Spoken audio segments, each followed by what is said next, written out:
Anyways, I just wanted to stand up here and first off kind of introduce myself. But before I do that, I want to give honor and thanks to Pastor Marty and Pastor Mark for giving me a place to stand up and share my heart with you guys. They've got such an incredible vision, not just for Pathway Church, but really for Longview and really for the world. You know, Pastor Marty always talks about the kingdom of God coming, and that is such a dream of his. When even building our next facility, our next campus out on 259, he has such amazing vision for this church. So I'm excited to be a part.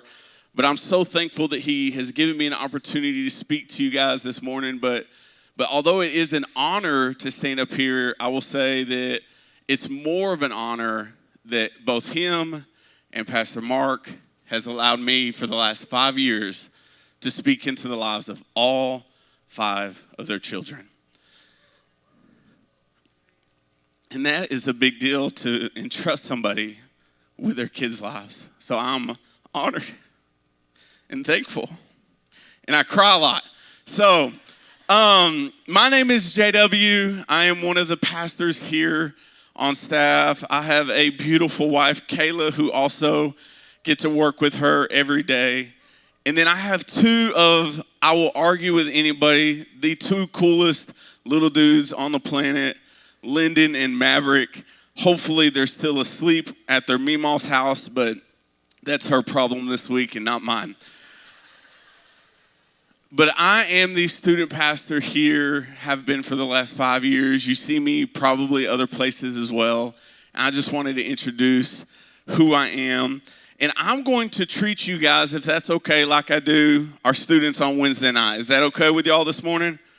Perfect. So I'm going to ask you a question, and I might ask you a few things, and I might ask you to actually respond just a little bit. But the first one is this: who in here has their Bibles with them this morning? Go ahead, let me see. I want to see them. There we go. See, you guys are lucky because all of our students are going to come to the 11 o'clock, and all of them are going to have their Bibles, and they're going to show everybody up. But you guys brought your Bibles. I'm proud of you this morning. We're actually going to be in 2 Samuel 11. I'll let you guys flip there. But my next question that I have for you guys: who has their notebooks? Who has a notebook to take some notes? Come on, does anyone in here know why we take notes? I'll say this: note takers are history makers. How many of you know the only reason why we have history books is because somebody was taking notes? And I believe that God wants to do some incredible things in your life. So if you start taking notes, who knows, the notes that you take today might directly impact and influence the life that you have 5 years, 10 years from now, because note takers are history makers. So if you guys would, I hope all of you have found 2 Samuel. If you'll go ahead and stand with me this morning as we read the word together. I'm actually going to, I know I said 2 Samuel 11, but I'm actually going to back it up because I want to give you a little bit of pretext. I want to give you a little bit of background to what we're about to walk into. In 2 Samuel 10, verse 18, it says, "And the Syrians fled before Israel, and David killed of the Syrians the men of 700 chariots and 40,000 horsemen, and wounded Shabak, the commander of their army, so that he died there. And when all the kings who were the servants of Hadadezer saw that they had been defeated by Israel, they made peace with Israel and became subject to them. So the Syrians were afraid to save the Ammonites anymore."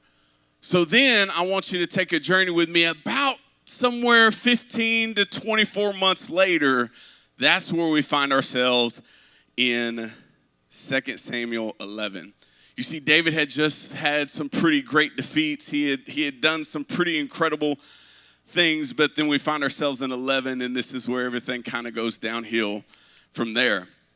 It says, "In the spring of the year, the time when kings go out to battle, David sent Joab and his servants with him and all of Israel, and they ravaged the Ammonites and besieged Rabbah.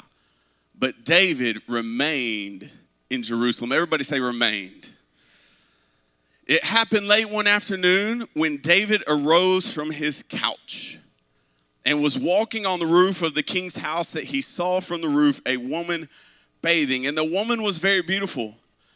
David sent and inquired about the woman, and one said, "Is this not Bathsheba, the daughter of Eliam, the wife of Uriah the Hittite?"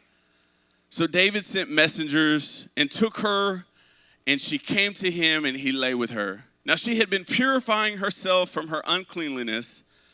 Then she returned to her house, and the woman conceived and sent and told David, "I am pregnant." God, I'm so incredibly thankful for your word. I pray that you will speak to me, through me, and speak to every individual in this room, everyone watching online this morning, that people will be able to leave here lifted up and encouraged to go out and take over the world. God, we love you. In Jesus' name, everybody said, amen.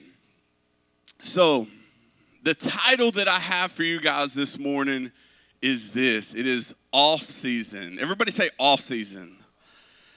Now, for those of you who may not know what that is, I'm pretty sure most of you, the majority of you in here do. But if you don't, off season is a time of year when a particular activity, typically a sport, is not engaged in. Or for all of the world travelers out there, it is a time of season that you actually want to travel.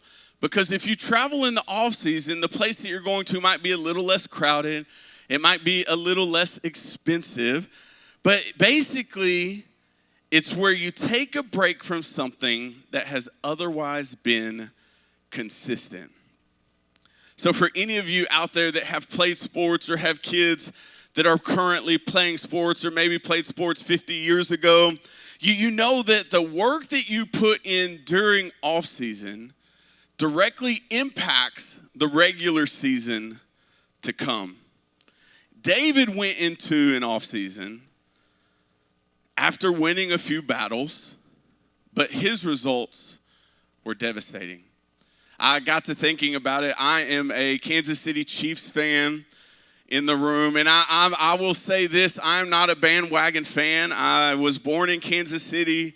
We went to all of the games, so I am a diehard Chiefs fan, even when they were worse than the Cowboys for 30 years. But I can guarantee you that nobody is sitting on the couch today expecting to win a Super Bowl next year. They're putting work in the off season because they know it directly affects everything to come. And I am fully convinced that the reason we have church camp in the summer is to help our students, right? To help kind of battle the summer slump that they've gotten into. They're not in the normal routine. A lot of them have been playing video games for the last 77 hours straight, staying up all night, all day, not doing anything else. Maybe some of them are on 27 vacations. I know we have a family, they're not here this morning, but they'll go on a vacation and one of their daughters invites all of their friends. So all of their friends will go on this vacation, and then they'll go on another, and then they go on another. And by the end of summer, they haven't been to church. They haven't seen Jesus. They haven't prayed for the last 77 days. But we have tomorrow an opportunity to go to camp.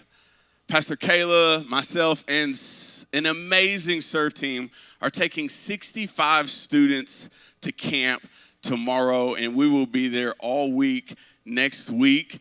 And I know that God is going to move in their lives. I know that God is going to show up in a mighty way. People's lives are going to be changed. They're going to receive a calling, some of them to ministry, some of them to just pursuing after him. And they're going to have an opportunity to meet Jesus face to face. So if you would, please be praying for us leaders as we take these students, because we have to room with them, which means that they're going to try to stay up.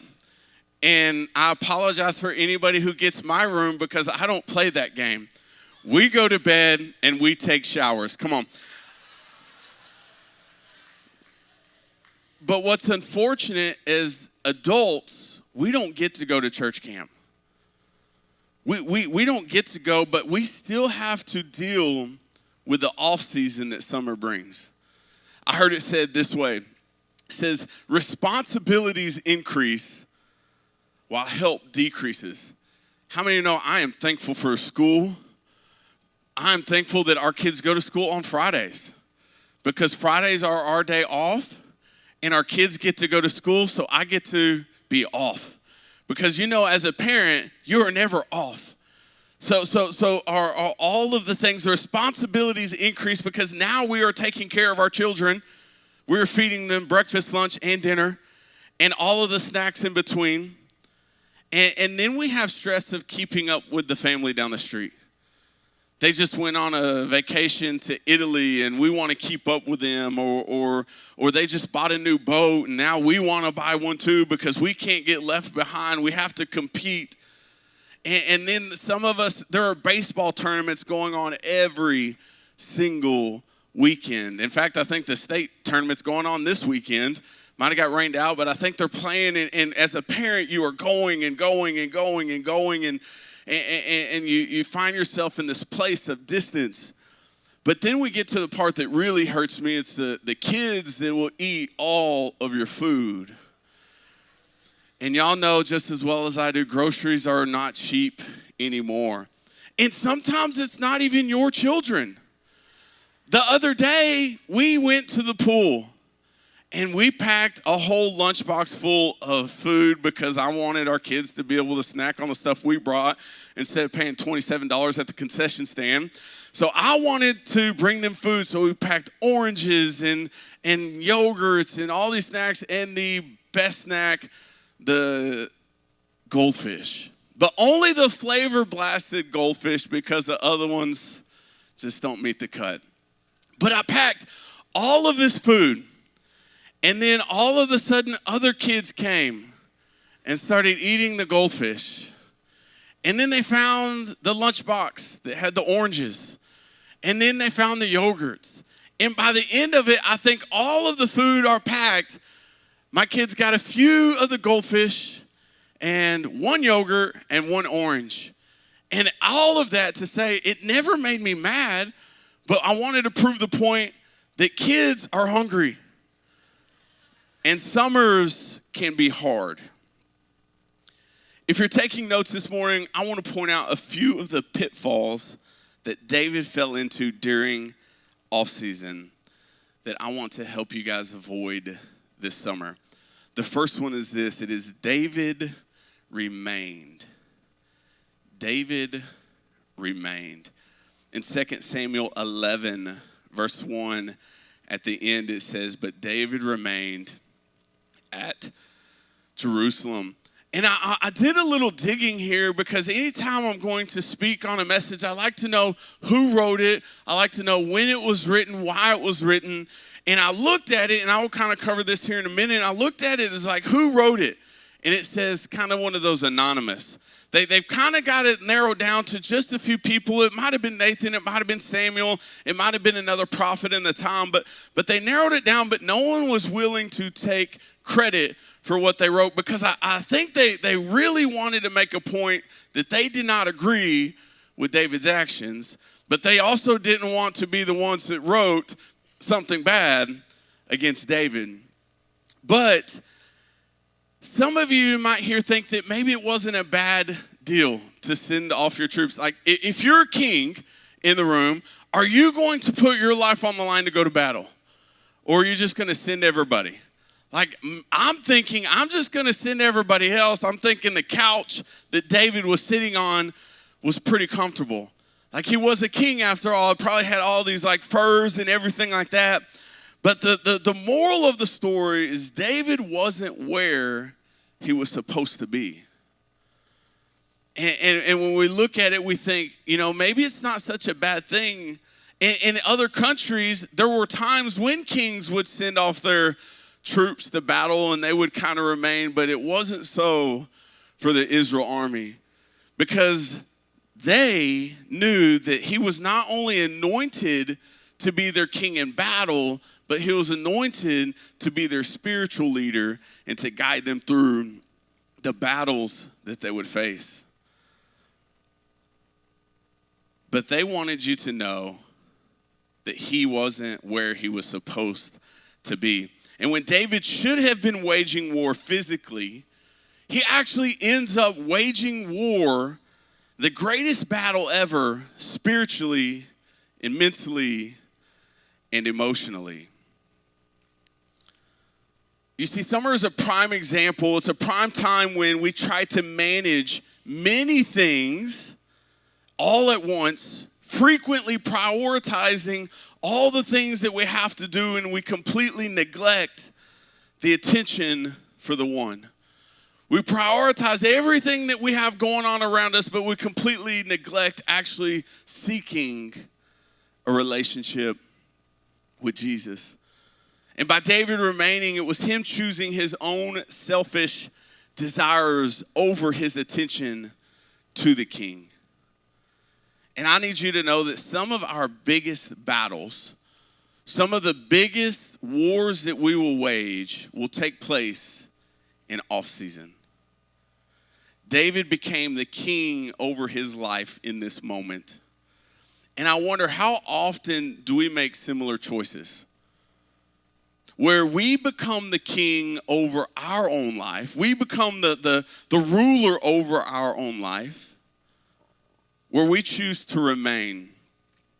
We were having a meeting the other day and we were talking about serving. We were talking about how so often people will take a break of serving during the summer. And it's been hard sometimes to find people to serve during the summer because everybody's on vacation, and I get that. But when you take a break the whole entire summer from serving, when you still have kids that need to hear Jesus in the back, it kind of hits because God still needs to speak to them as well. Where we choose to watch service online for 17 weeks in a row. And I love service online. I get it. There are times that we are out of town and we like to tune in, and it is so helpful for those that can't make it in. All while you're complaining about life is hard. You need people, you need community, you need family, but you're unwilling to actually step off of the couch to come to the place where God is moving, God is speaking, and he has community here for you. You see, a lot of times summer is a place where we take a break from God. And I'm okay with sharing this because I was convicted one time in my life where I was on a vacation and I left my Bible at home. You see, I thought that because I worked at a church, because I was always like in my word, because I was always planning for a Wednesday night message, because I was always getting ready to speak, I decided I'm going to leave my Bible at home. I'm going to take a vacation, and I'm going to take a vacation from work. And what I realized about halfway through is like, man, this vacation isn't very fun. I was a little edgy. I was a little bitter. I was a little on edge, and I don't know why. And I know why. But I took a vacation from God, and then one of my mentors was like, bro, how are you going to take a break from God? And I said, I don't know, because it wasn't very good. And I think so often we get in this place where we will take a break from God. We will take the summer off and we'll say, well, you know what, we'll get back in a routine later. And here's what I want to let you guys know is David should have been rejoicing with his soldiers over being victorious in battle, but he was left mourning and alone because he was defeated spiritually. David remained, but I want you guys to charge. You know, there was a time in David's life where he was not sitting on the couch. In fact, in 1 Samuel 17:48, it's one of my favorite scriptures. It says this: when the Philistine arose, we all know we're talking about Goliath here. When the Philistine arose and came and drew near to meet David, David ran quickly toward the battle line to meet the Philistine. My heart for you guys this morning is that you will not choose to remain during the off season, but you will charge. You will go into battle.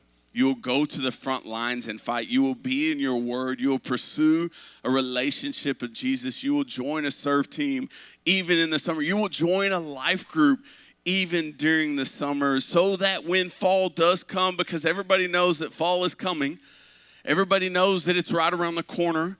We're already through July, I feel like, and we have 21 days of prayer coming up in August, and I want you guys to be able to step into August ready for the battles ahead. Because in the off season, you are already getting plugged in. You're already developing and deepening your relationship with God. And August is just going to be something that sets you on another level than everyone around you. Because you are preparing this summer. The second point I have for you guys is this. David was reckless. David was reckless. It happened late one afternoon when David arose from his couch and was walking on the roof of the king's house. He saw from the roof a woman bathing, and the woman was very beautiful. It's so crazy. I sat down with Kayla and a couple of people from the staff the other day, and I was talking about this story particularly because my whole life, I always put blame on Bathsheba. Because I knew David did wrong, right? But I was blaming Bathsheba. I was like, well, she shouldn't have been on the roof bathing, right? Like this is where my mind went. Well, she wouldn't have been doing that, then he wouldn't have saw her, and then he wouldn't have fallen for her, and all the things wouldn't have happened.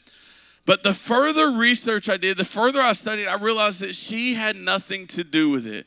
You see, she was just actually following the Mosaic law. She was following what the law of Moses said and said, hey, after you go through this period of uncleanliness, you need to cleanse yourself. So she was actually doing something very holy in the moment. In that period of time, a lot of times the roof was a place where the women could go to get seclusion, to get their own privacy from the men who would have stayed on the ground floor. It was a place for her to get away where she would have thought that was safe. But David was the one who wasn't where he was supposed to be. You know, I looked up the word reckless, and the Old English word is actually reckless, which means careless, thoughtless, heedless. And if you have a reckless attitude, you aren't concerned about what happens or who is affected by your action. And it is the opposite of considerate. So the other day, we're having some issues with Kayla's car. And I was getting really frustrated. How many of you know typically when you have issues with a car, what do? You trade it in? Like anybody, my car needs new tires. Let's just go trade it in. We have these thoughts, and I'm not going to say that because I did end up trading in my truck, but that was another story. But Kayla's car was actually having a few issues. And for some reason, it was this weird phenomenon where you would unlock the door, and this is first world problems, guys. I understand that, but I need to share with you my process here. And you would unlock the door, but the driver door would not unlock, right? Which is a problem because then you have to crawl over a seat to unlock the door, which I couldn't have her crawling over a seat. So I'm thinking to myself, you know what? I'm a man. I can fix this, right? And so I call the Subaru. I call the Subaru place and I say, hey, I need this part. And they're like, hey, that part is on indefinite back order. I said, how is it on indefinite back order? It's like, well, we don't know if it's ever going to be made again. It's like, well, this is a problem. So immediately I'm looking at cars online. I'm searching. I'm like, okay, we're just going to trade it in. And while I have one section open for new cars, I have one section open. I actually found the part that I needed on eBay. It was the only one on all of the internet. So I ordered it, had it shipped, and I knew it was coming in on a Saturday. So like, okay, it's going to be here on Saturday. Her car needs an oil change. I'm just going to do manly things and do all the things. So I start with the oil change. You know, I pull up on the little ramps that we have, and I get under the car, and I'm like, okay, I'm gonna take this bolt off, and then I'm gonna do an oil change, and hopefully by the time it's finished, I will be able to just, everything will work perfectly. So I get under the car, and I start to take the bolt off, and I swear it was welded to the pan. I'm a fairly strong man, and I could not get it off. So I'm like, okay, I'm going to mess this bolt up. So then her oil filter is on the top of the car. So I go to change the oil filter, and it too is stuck. So finally, I'm able to get the oil filter off I basically had to puncture a hole in it and then squeeze it, and it is completely destroyed. So I take it off, and I'm like, okay, I got this off. I got a new oil filter here. Well, I'll go ahead and put the new oil filter on, and then I'm going to go back under and change the oil. So I get back under there, and I can't get the bolt loose. So then I know enough about mechanics to know that you need leverage, right? So I take 2 crescent wrenches, and it didn't work. So then I took a socket with a breaker bar. Anybody know a breaker bar is a long bar to help break the bolt loose? It did not work. So then I was like, okay, man can't fix this, maybe tool can. So I went and got my Ryobi, don't hate, I went and got my Ryobi impact drill, and I worked at it. Didn't budge. So then, for all of you out there who know what I'm talking about, I upgraded to my Milwaukee impact driver, and it didn't do any better. So by this point, I am mad. Like, I'm hot, I'm sweating, I'm aggravated, and just as I'm about to throw all of my tools and say some words that I know I shouldn't say, the mailman gets here with the part that I need. So I was like, just what I need. I'm going to take my mind off of this, and I'm going to work on the door. So I take the whole door part, okay? Take the whole door part, and everything is so convoluted, and I have big hands, and it won't fit in the place that I need it to. So I'm sitting there working on her door for another hour, sweating. My son keeps coming out to see if he can help, and I'm just getting frustrated, so I keep telling him to go back inside. And I get the part on. Good to go. Put the whole door back on. Push the button. Nothing. Guys, when I tell you, I almost lit her car on fire and hoped the insurance would pay for it, I am not exaggerating. But I took it off. I put the old one back on. I'm like, forget it. I'm sending it back. And then I still had the issue with the oil change.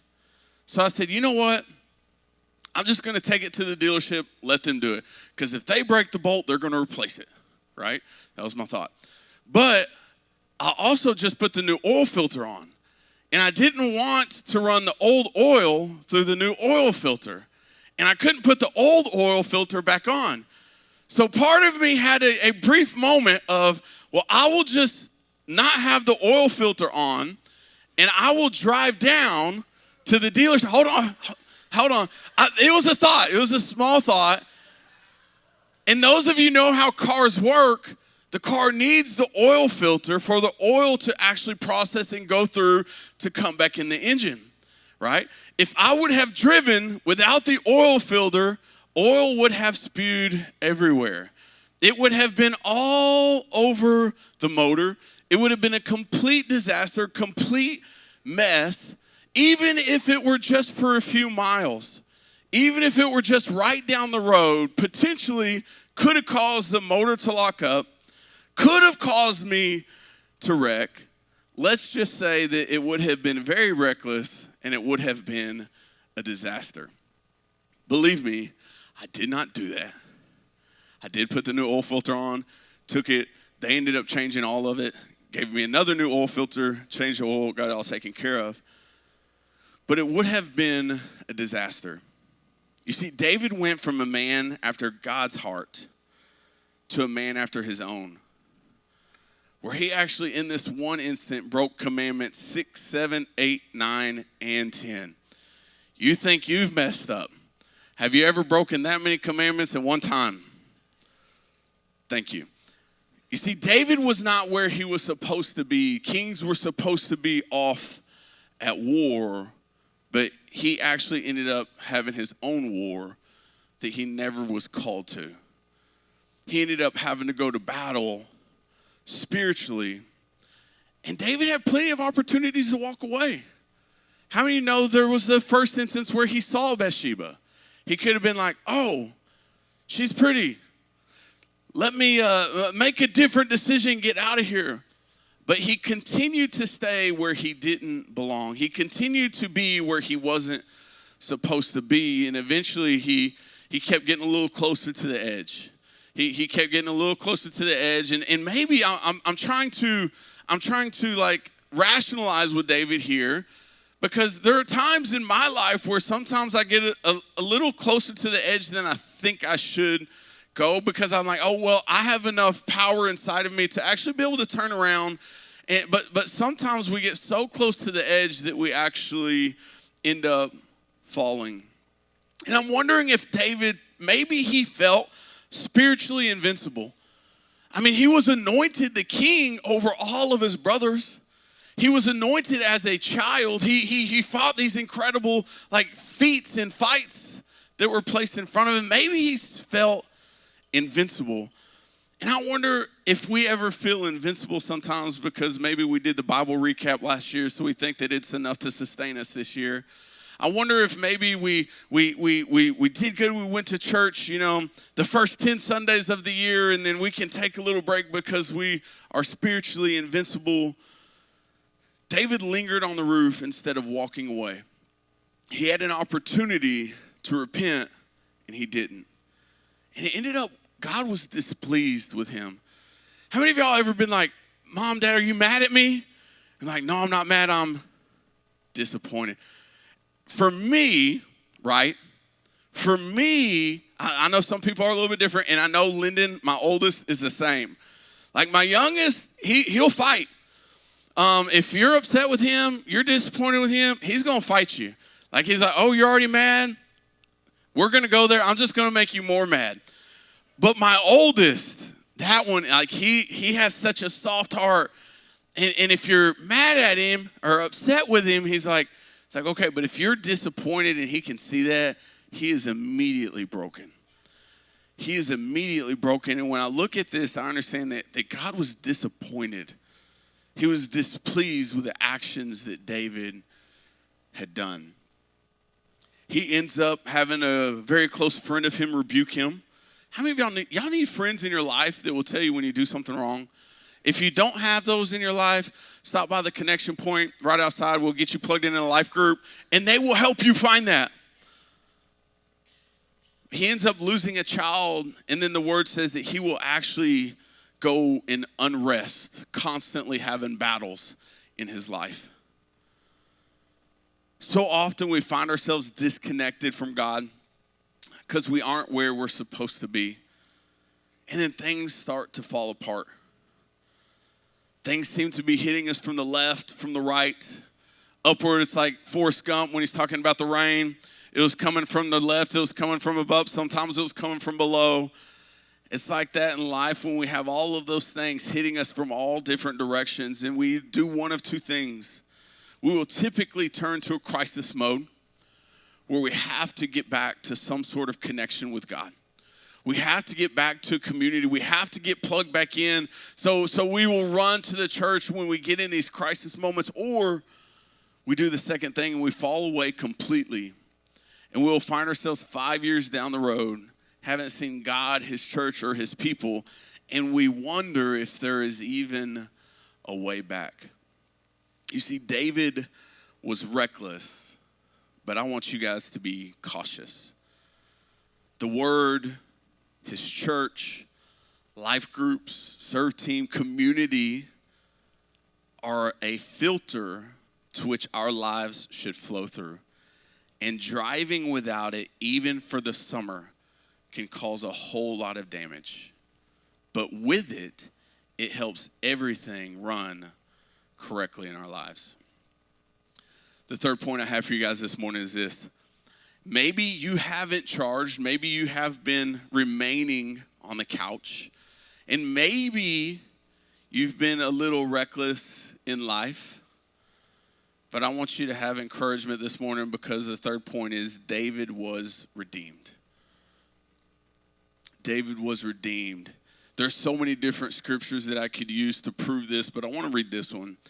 In John 7:42, it says, "Has not the scripture said that the Christ comes from the offspring of David?" and comes from Bethlehem, the village where David was. How many know Jesus is the reason why we're here this morning?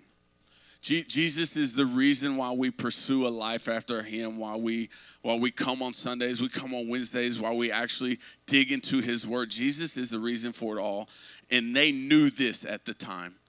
So for them to say, hey, Jesus came from David, it was an honoring place of saying, hey, we know David messed up, but we still want you to know that the King of Kings actually came from this man. When you read through 1st and 2nd Kings, I know I've been listening, I forget, Kayla was reading this over the past couple of days. I get to hear her going through her Bible recap, and she was reading when it talks about 1st and 2nd Kings, when it goes through 1st and 2nd Chronicles, it actually talks about different times where you have good kings that did things that were evil in the sight of the Lord, and then you have bad kings that do bad things and they're evil in the sight of the Lord, and then they'll say this, and then there was a good king who did what was right in the eyes of the Lord and their father David. Do I have any parents in the room of teenagers? Teenagers at one time, maybe? Okay, a few more. All right, so when I was growing up, we didn't have summer workouts, right? But now I hear parents all the time, and I hear students talking about, oh, I've got to go to summer workouts. And then the parents will say, well, it's not mandatory. But we all know it's not mandatory, but you better be there, right? Like it's not mandatory, but it is mandatory. And those of you who know me even a little bit know that I have been preaching now for the last 30 minutes and haven't talked about football. So I need to go ahead and tell you a story about football, because I will tell you this, it is so important, and it was so important in my life, the things that I walked through, because playing sports was an opportunity for me to understand the importance and value of teammates and working hard together. And there's so many life lessons that we can go through.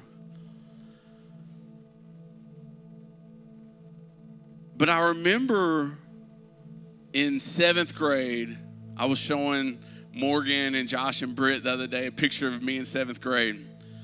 I was already almost 6 foot tall. I weighed 250 pounds. I was bigger and stronger than everybody, not only in my school, but in our entire district, right? So in 7th grade, it was easy. I would show up at 2-a-days and just beat everybody. I was guaranteed a starting position. So what happened after 7th grade? I went and sat on the couch. Because off season didn't really matter, because I had all the talent, had all the ability that I needed. So I went and I sat on the couch, and then 8th grade come around. And you know what? I was still bigger and stronger than everybody else. So what happened? I started. Showed up to 2 days, had a starting position, beat everybody that they placed in front of me on my team. Every other team didn't matter. So 8th grade, after 8th grade that summer, I sat on the couch. Because I knew that it didn't matter. I knew that I was going to be able to play. 9th grade came around, and you know what? I was still bigger and stronger than everybody. But I wasn't that much bigger, and I wasn't that much stronger. You see, they had been putting in work, and they had started to catch up to me. They had started to catch up to me. So in 9th grade, I played, and they ended up moving me up to varsity at the end of my year. And I knew I was now no longer the strongest. I was no longer the biggest. I knew after 9th grade, something had to change. I knew that I was going to have to fight now for that position. The things that used to sustain me would no longer sustain me. The things that I used to go to fight with weren't ready for the fight that I was about to face. Isn't it crazy how in life, the things that we knew yesterday were enough to get us through the problems that we faced yesterday? But how many of you know there are new problems that we'll face tomorrow? And the encounter that we had at camp back in 2002 just won't sustain the battle that you're facing. I wonder if David was living off of the relationship he had with God when he slayed the lion. I wonder if he was living and sustaining the relationship that he had with God when he was fighting the bear, or maybe even fighting Goliath. Maybe he thought, you know what? I was chosen over all of my brothers to be anointed as king. I can battle what I was anointed with there with everything to face. I think I can take a little break from my duties. So often in summer we take an off season, we hang out on the couch too long. We've been to church our whole lives. We'll take a little break. We'll take a little time off. We'll stop serving for a season. And then what happens is you take that break, and then 6 months later you're still not back into routine. 2 years later you're still not back on a serve team. And we were having a conversation with someone the other day, great person, and they were talking, we were saying, hey, we miss you, we haven't seen you in a while. And they're like, yeah, I know, it's just so hard to get back in the routine of going to church. It's so hard to get back in the routine, and I fight this with students all the time. It's so hard to get back in the routine of getting into my word. It's so hard, and what happens is I relate it to going to the gym. If you can go to the gym, you can get connected, you can get plugged in. You're like, man, this is good. I'm seeing results. But, oh, man, I got to go on vacation next week. I'm not going to work out. Oh, this happens. I'm not going to work out. I'm not going to go to the gym. I've got all these things back to back to back. And then it's 6 months, then it's a year, then it's 10 years. And you haven't seen the gym. Why? Because it is very, very difficult to get back into the routine. And I think so many times when it comes to church, when it comes to getting into His Word, sometimes it's hard to get back in the routine. Well, what happens? When you actually go, when you actually do it, it sparks something inside of you to make you want to go back. When you go to the gym and you start lifting weights, you start running, you're like, man, that hurt a little bit, but man, it feels good. I'm going to come back tomorrow. The same when you get into your word, you're like, man, God spoke to me. I want that again tomorrow. It creates a metabolism in your life that you do not want to miss. You see, after 9th grade, the summer was not a couch summer for me. I was at the gym every day. I worked hard. I ran, and I hate running, right? Like as an offensive lineman, we don't have to run very far. Like 10 yards at a time tops. By that point, the running back's already past us. It doesn't matter. We're just kind of trotting down the field. But I would run miles, I would sprint, I would do all of these things because I wanted to come back the best.